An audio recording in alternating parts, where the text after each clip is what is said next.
Hello friends, welcome to my channel. आज मैं आपको कक्षा 6 पाठ 12 संसार पुस्तक है के शब्दार्थ और प्रश्न उत्तर कराने जा रही हूँ। इस चैप्टर की डिटेल्स मैंने पहले वीडियो में दे रखी है, तो डिस्क्रिप्शन बॉक्स में मैं आपको लिंक दे दूँगी, तो प्लीज़ वॉच दिस वीडियो। चलिए अब शब्दार्थ देखते हैं। इस पाठ में क्या क्या आया है। अक्षर, प्राय, इरादा, विचार, न कोई इरादा करना या विचार करना। हाल, समाचार, शौक, रुचि, आशा, उम्मीद, ख्याल, याद करना, किसी का ख्याल करना, किसी को याद करना। गौर से, ध्यान से, बोलते ना कि बड़े गौर गौर से देख रहा है, यानी कि बड़े ध्यान से देख रहा है। गढ़ना, बनाना, किसी चीज़ को गढ़ना, को बनाना। खत, पत्र, जबान, बोली, रोड़ा, छोटा ईंट का टुकड़ा, जो कि इस पाठ में बहुत बार यूज़ किया गया है। तो चलिए अब इसके प्रश्न अभ्यास देखते हैं। पहला प्रश्न है, लेखक ने प्रकृति के अक्षर किन्हें कहा है? उत्तर है, लेखक ने प्रकृति के अक्षर पत्थरों के टुकड़ों, पहाड़ों, समुद्रों, नदियों, जंगलों और जानवरों की हड्डियों इत्यादि को कहा है। प्रकृति के अक्षर मतलब जिनसे हमें पता चले कि प्रकृति में पहले क्या हुआ था। तो पहले तो कोई जीव जंतु नहीं थे, तो कैसे एनालाइज किया लोगों ने? तो पहले के जो पत्थरों के टुकड़ों को देखकर, पहाड़ों की शेप, समुद्र को, नदियों को, जंगलों को और जानवरों की जो हड्डियाँ थी, छोटी हैं, बड़ी है, कैसी है, ये सब कुछ एनालाइज करके ही तो पता चला कि पहले क्या था। तो इसलिए प्रकृति के अक्षर किन्हें कहा गया है? पत्थरों के टुकड़ों, पहाड़ों, समुद्रों, नदियों, जंगलों और जानवरों की हड्डियों को। दूसरा प्रश्न है, लाखों करोड़ों वर्ष पहले हमारी धरती कैसी थी? तो कैसी थी, पहले इन सब चीज़ों को जो मैंने ऊपर प्रश्न में बताया है कि किन चीज़ों को देखकर एनालाइज किया गया कि पहले क्या था, कैसे थी। तो वही चीज़ अब सेकंड क्वेश्चन में पूछा है कि लाखों करोड़ों वर्ष पहले हमारी धरती कैसी थी। तो क्या बताया है लेखक ने यहाँ पर? लाखों करोड़ों वर्ष पहले हमारी धरती बहुत गर्म थी, इस पर कोई जानदार चीज नहीं रह सकती थी। इसी कारण धरती पर किसी जीव का अस्तित्व नहीं था।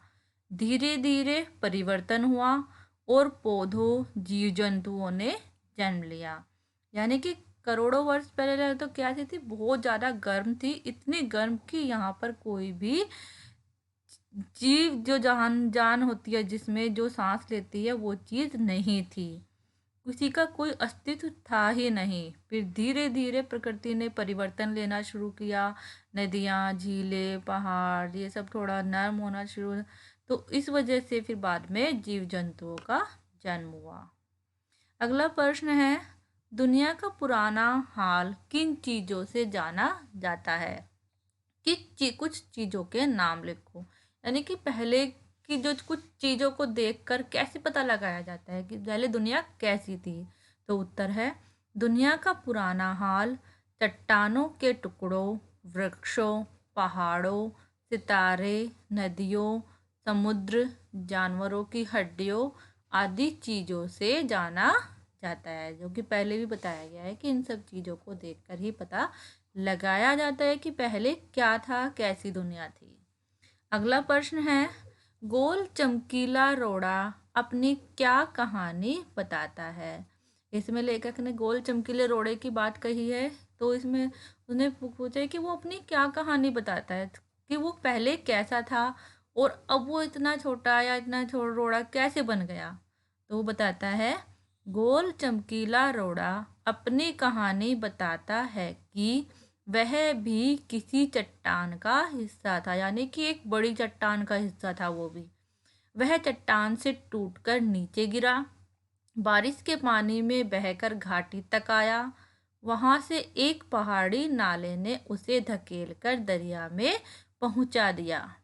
इसी प्रकार घिसते घिसते वह चमकदार रोड़ा बन गया। तो उसने क्या कहानी बताई अपनी कि वो भी एक बड़ी चट्टान का हिस्सा था और वो उससे टूटकर नीचे गिरा तो सरकते सरकते बारिश के पानी ने उसको बहकर घाटी तक पहुंचा दिया। घाटी से वो पहाड़ी पर नाले में जा गिरा, फिर बहकर उस दरिया के पानी में पहुंचा। घिसते घिसते वो कैसा बन गया, एक छोटा चमकदार रोड़ा बन गया। अगला प्रश्न है, गोल चमकीले रोड़े को यदि दरिया और आगे ले जाता तो क्या होता? विस्तार से उत्तर लिखो। यानी कि अभी तो वो एक रोड़ा है, यानी कि ईंट का टुकड़ा है, तो वो अभी बड़ा है। अगर दरिया उसे और आगे ले जाती तो उसका क्या होता?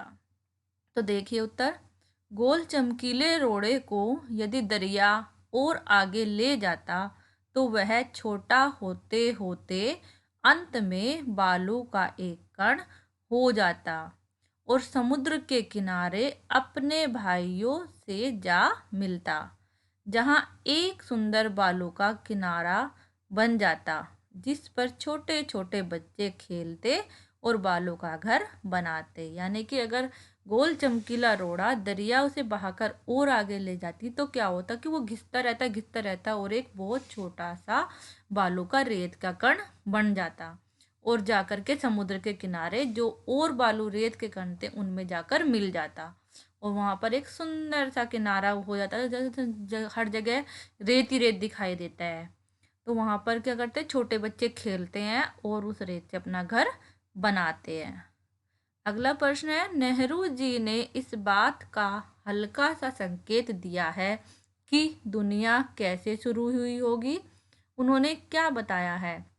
इस पाठ के आधार पर लिखो। तो नेहरू जी ने कैसा हल्का सा एक संकेत दिया है कि दुनिया पहले कैसी थी या वो कैसे शुरू हुई है, तो इस पाठ के आधार पर हमें बताना है।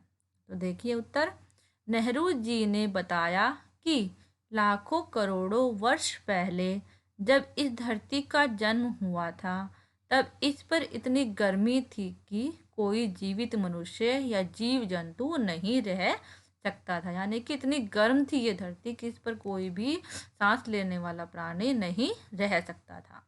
धीरे धीरे बहुत बाद में इस पर पेड़ पौधे और जानवरों का अस्तित्व शुरू हुआ। जैसे प्रकृति ने परिवर्तन लिया, धीरे धीरे बदलता गया, तो जानवरों और पेड़ पौधों का अस्तित्व शुरू हुआ, उन्होंने जन्म लिया और उसके कई हजार साल बाद आदमी की उत्पत्ति हुई।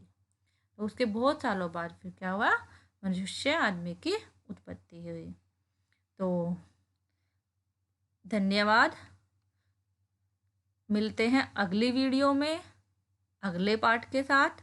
तब तक के लिए धन्यवाद।